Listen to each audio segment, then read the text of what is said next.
عمرك تخيلت معايا ان الحروب اللي بتحصل دلوقتي هي نفس الحروب اللي بتحصل في ون بيس؟ تعال اقول لك بقى ازاي. الحرب ما بين امريكا وايران والحروب اللي بتحصل دلوقتي في ون بيس اوجه التشابه واوجه الاختلاف. دول بيتحالفوا مع مين ودول بيتحالفوا مع مين؟ مين الجهه اللي هتبقى في صف الخير ومين الجهه اللي هتبقى في صف الشر؟ كل ده هنقوله في الفيديو، وفي سر خطير جدا هنقوله في اخر الفيديو. بس قبل ما ابدا ما تنساش تشترك في القناه وتفعل الجرس وتشارك الفيديو علشان نوصل ل 1000 مشترك. هنتكلم بقى عن العالم قبل الحرب.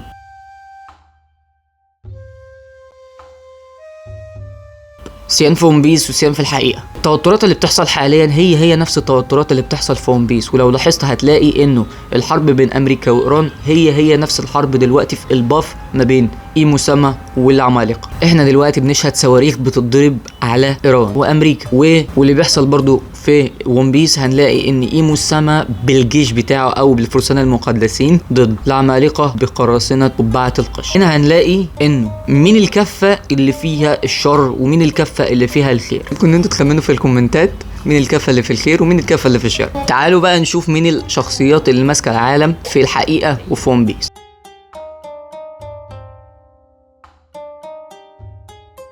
خلينا في ون بيس. ون بيس هنلاقي اللي ماسك العالم هي حكومة العالم، ولكن في جهة معادية ليها وهي الجيش الثوري بقيادة مونكي دي دراجون، وفي قراصنة وهو ده الطرف الأهم.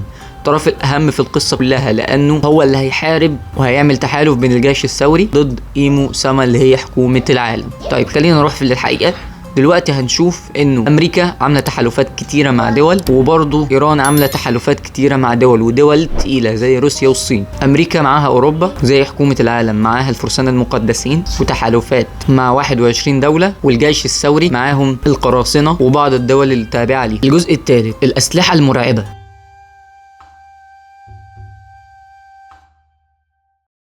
الحروب دايما بيكون فيها اسلحه مرعبه جدا، وفي ون بيس عندنا اخطر من نوع سلاح: بوسايدون، اورونوس، بلوتون. اسلحه قادره تدمر العالم نفسه. الجزء الرابع، انهيار النظام العالمي. ونشوف دلوقتي انهيار بعض الدول، تكوين خريطه جديده. فهو نفس اللي بيحصل بالظبط في ون بيس، انهيار بعض الدول وتكوين عالم جديد. لو الحرب دي حصلت فهي هتغير نظام بقاله 800 سنه في ون بيس، هما ممكن تسقط. الحقيقه عن القرن المفقود هتظهر للعالم كله، وساعتها العالم كله هيبدأ عصر جديد. الشخصية اللي هتغير العالم كله،